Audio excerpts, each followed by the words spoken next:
जय हिंद साथियों, आपको मालूम है कि लखीमपुर में दिल दहला देने वाली घटना हुई। देश के गृह राज्य मंत्री के बेटे ने किसानों को अपनी गाड़ी के नीचे रौंद कर मार दिया।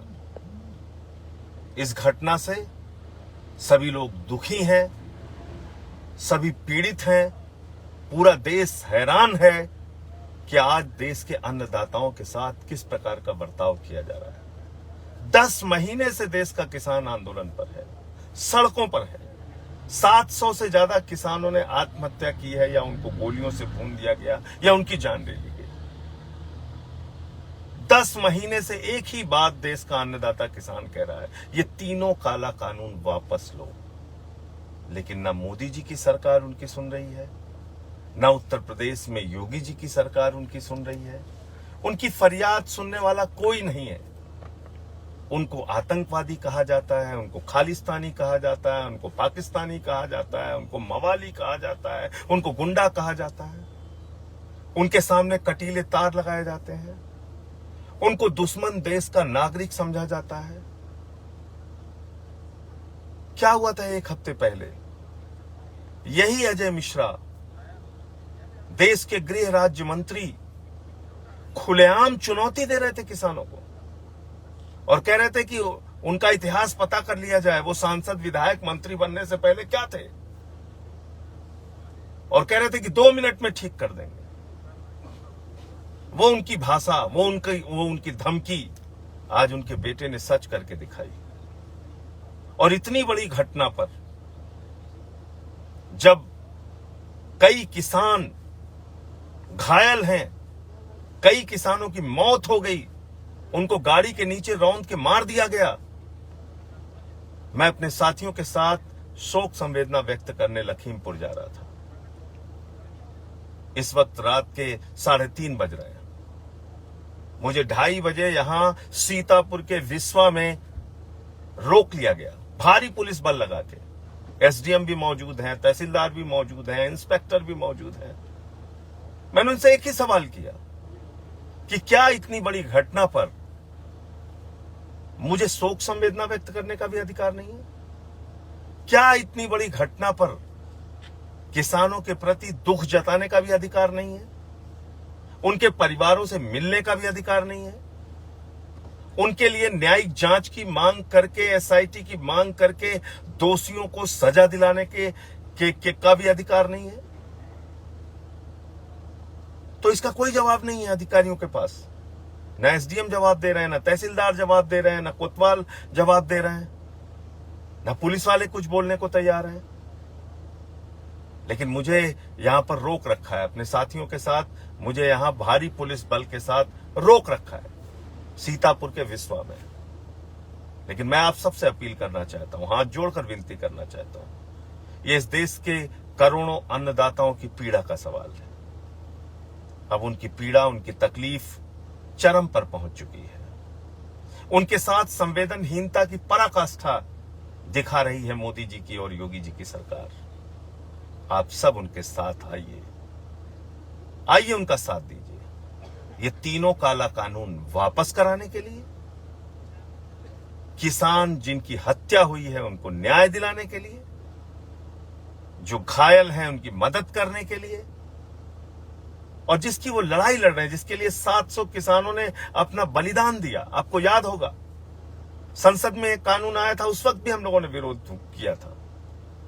अरविंद केजरीवाल जी से जब जेल मांगी जा रही थी, स्टेडियम को जेल में बनाने की बात कही जा रही थी, उस वक्त केजरीवाल जी ने विरोध किया। हमारी पूरी पार्टी और एक एक कार्यकर्ता, पंजाब हो या पूरे हिंदुस्तान की जहां जहां हमारी इकाइयां हैं, सब किसान भाइयों के साथ खड़े थे। और आज भी हम किसान भाइयों के साथ खड़े हैं, आगे भी खड़े रहेंगे। जब तक उनकी लड़ाई अंजाम तक नहीं पहुंच जाती, तब तक उनके साथ खड़े रहेंगे, क्योंकि ये काला कानून सिर्फ किसानों के लिए नहीं, हिंदुस्तान की जनता के लिए एक बड़ा संकट पैदा करने वाला है। ये काला कानून देश के किसानों के मौत के फरमान पर मोदी सरकार का हस्ताक्षर है। कहते हैं संशोधन कर देंगे। डेथ वारंट में संशोधन नहीं होता है, वापस होता है। किसानों के डेथ वारंट पे साइन किया है मोदी जी की सरकार ने। ये कानून कहता है कि असीमित भंडारण की छूट होगी पूंजीपतियों को, यानी सस्ते में गेहूं, सस्ते में चावल, सस्ते में दाल किसानों से खरीदा जाएगा, किसानों से सस्ते में उनकी उपज खरीदी जाएगी, बड़े बड़े भंडारण में उसको रखा जाएगा और जब बाजार में उसकी कमी हो जाएगी तो महंगे दामों पर बेचा जाएगा। यानी इस काले कानून के जरिए महंगाई, जमाखोरी और काला बाजारी को वैधता प्रदान की है भारतीय जनता पार्टी की सरकार ने। क्या ऐसे कानून का विरोध नहीं होना चाहिए? देश के पूंजीपतियों को हजारों एकड़ जमीन कहीं भी किसी भी इलाके में जाकर कॉन्ट्रैक्ट फार्मिंग के नाम पर किसानों से लेने का अधिकार है।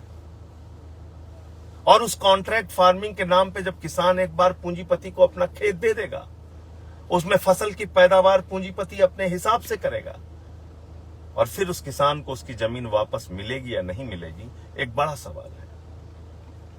उसकी जमीन उपजाऊ बचेगी या नहीं बचेगी, एक बड़ा सवाल है। तो धरती माता को बेचने का काम भी मोदी सरकार ने किया है और इस देश में जो जमींदारी प्रथा खत्म हो गई थी, नए जमींदारों को, पूंजीपतियों को नया जमींदार बनाने के लिए ये काला कानून लाया गया है।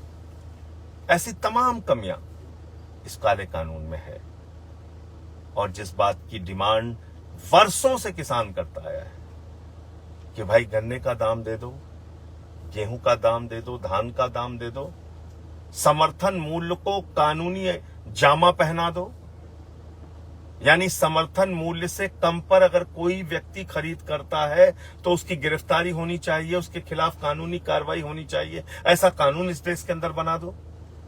उसके लिए सरकार तैयार नहीं होती। जिस बात की मांग किसान करता है उस मांग को पूरा नहीं करते।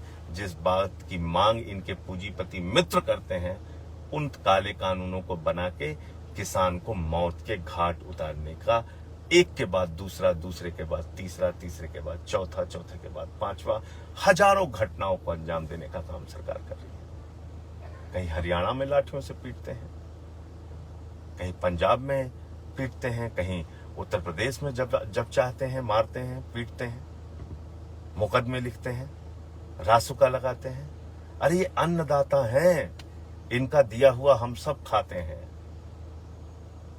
जानवर भी जिसका दिया हुआ खाता है उसके प्रति वफादारी निभाता है। लेकिन ये भारतीय जनता पार्टी की सरकार जानवरों से ज्यादा बदतर हो गई है। अन्नदाताओं का दिया हुआ खाती है और उनको गोलियों से भुनवाती है। आइए फिर से मैं आप सबसे अपील कर रहा हूं, मिलकर एक साथ एक मुट्ठी बांधकर किसानों के साथ खड़े हों। इंकलाब जिंदाबाद। जय जवान, जय किसान।